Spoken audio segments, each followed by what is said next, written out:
Hey everyone, Brian Beeler and Kevin O'Brien coming to you from the Storage Review Lab, and today we're taking a look at an SSD that's just come out. This is the Sata SSD from Samsung, the 870 EVO.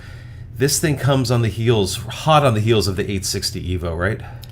I needed, so not a lot of reviews I've required to go back and check out the Storage Review history, but it's been 3 years. Almost 3 years to the date since they launched the 860, and 3 years makes the cynic in me, who's been a Sata cynic for quite some time, think, why are we even doing this anymore? It's been through the eras of like Gen 3 M.2s and now Gen 4 M.2s. Right. It's getting a little bit long in tooth.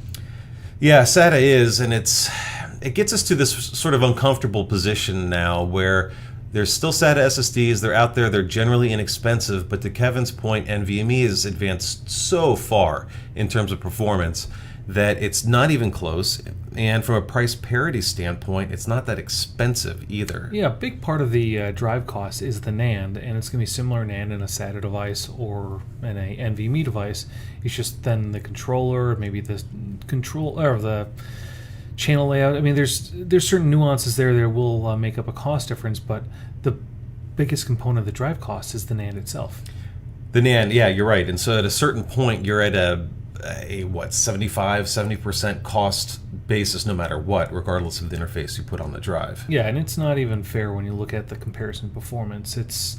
We've seen differences of like 10x or more. Which we will do. Yeah. Don't get too excited, okay?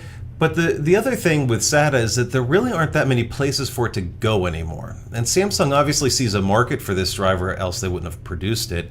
And the 860 has been a long time, EVO has been a long time seller for Samsung, so updating it, and to be fair, they do claim a way higher performance spec than the 860. Well, again, I think they're, Be nice. Be nice. This is supposed to be an uplifting video. We didn't see them. Or you could say there's very, very subtle. Okay. So certain workloads it did better, and generally it did fine. But again, SATA, and what takes SATA anymore? This guy will take SATA. It takes SATA, but you can see it's built up for a 3.5-inch drive bay. It's more expecting that you're going to pop in a hard drive, not that you're going to be loading in with 2.5-inch flash. Well, we just looked at the P620 and the P520. Those take SATA.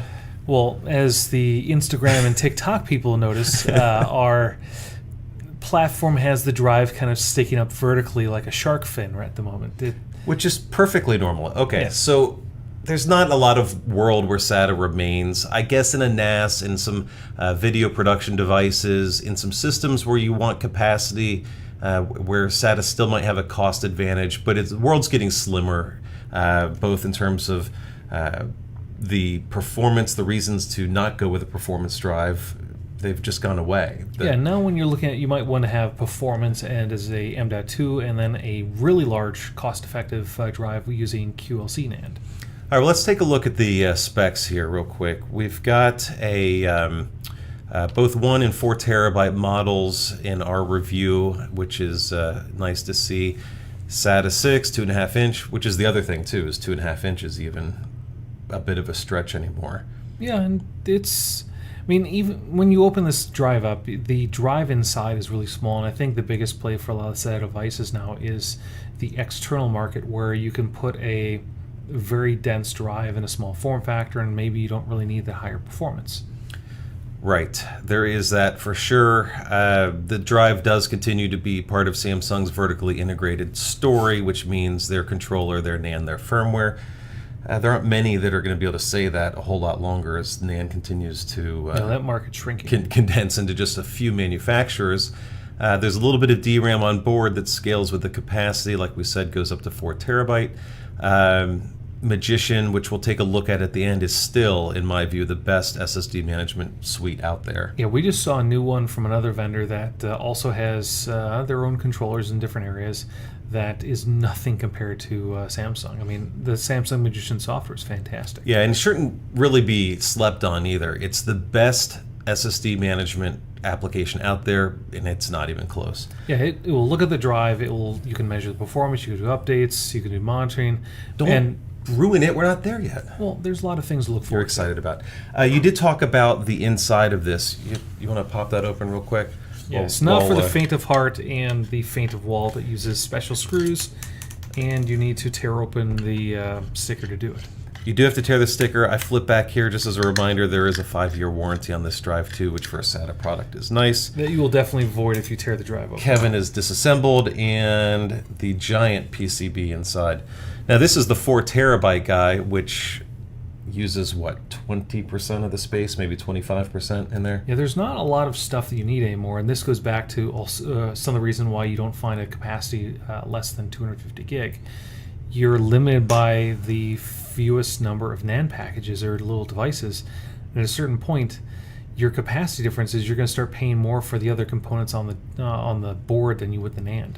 Yeah, and the 1 terabyte is just a little bit smaller. We popped that open in the review as well. But it's always interesting. People like to see the guts of these things, and this is why the portable SSD space also can grow so much so fast, because this thing will fit in almost any type of enclosure you put around it. Yeah, and it's smaller than the other Samsung externals that we've seen, although those offer higher performance. Right. All right, so as we take a look at performance, brace us for what you've done here. So we're looking at the 4 corners as well as a little tree at the end, but when you're looking at the performance of this drive, it did have some improvements at the low capacity footprint compared to the previous generation drive, but when you're looking at compared to the entire landscape, everything clumps together at the end. There's not like a huge difference where a new upper-comer comes into the market and it has a dramatic lead. You just can't make SATA go faster than SATA's going to go. There's no SATA development plan, so this is sort of the end of life for this this interface. Yeah, sequential writes, same deal. There was more of a difference on the low capacity offering. For example, the 1 terabyte 870 EVO did slip behind the 1 terabyte 860 EVO. But at the high performance range, everything just clumped together with the other competitors. Well, it slipped behind. The camel hump was no good there, though, was it? No. Then in random read, this was an area where Samsung called out as having dramatic improvements.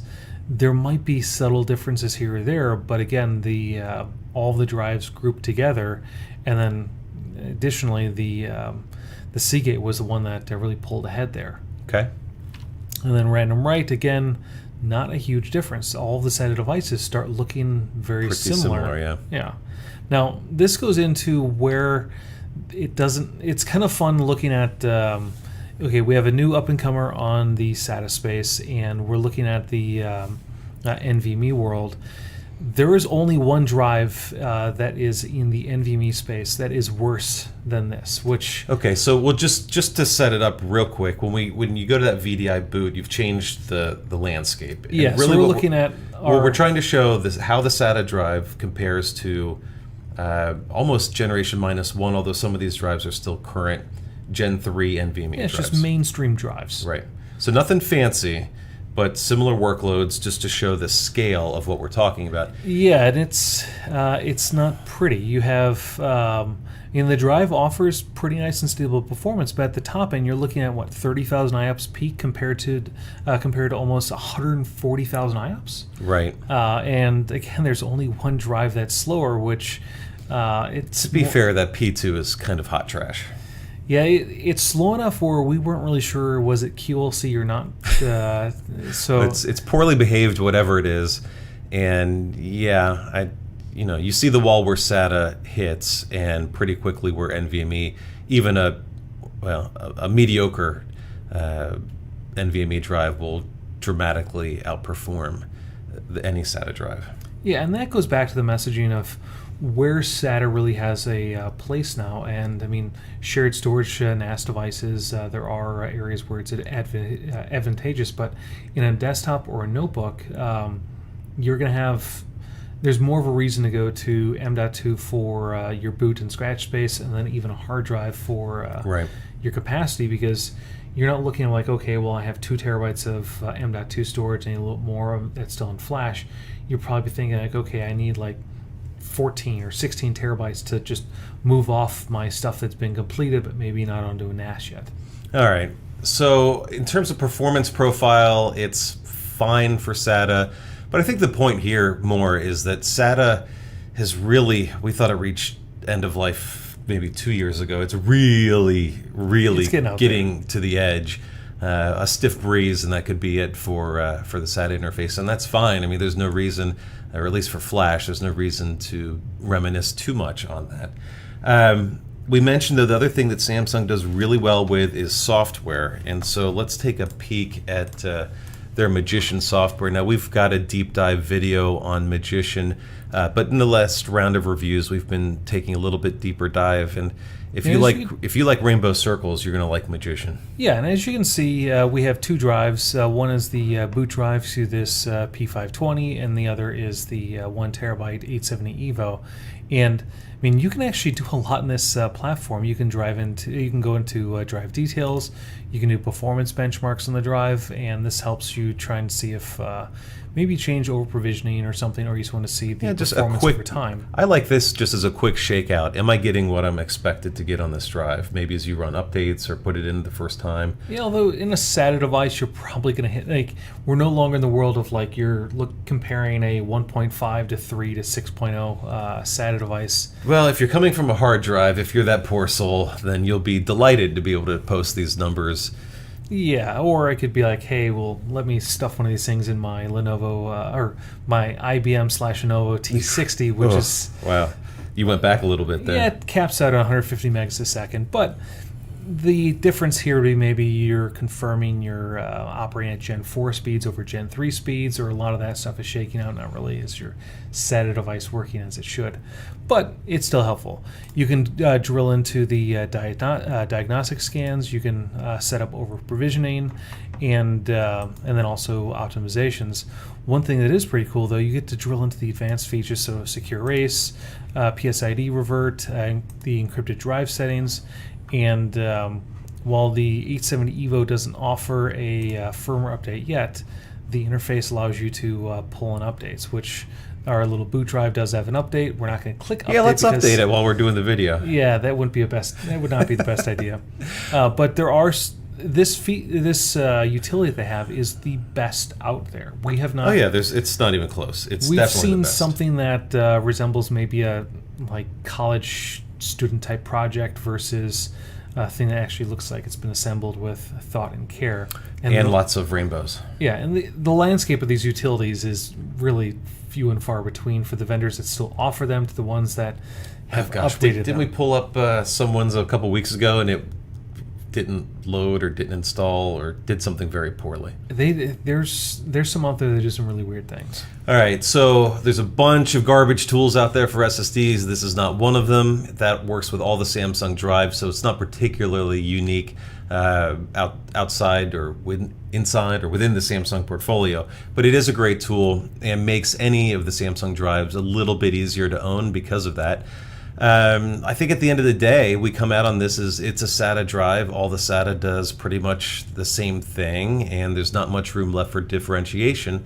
So if you're looking for a SATA drive because it's inexpensive, then so be it. You can get really small capacities at very affordable entry points, and if that's where you need to be, then that's great.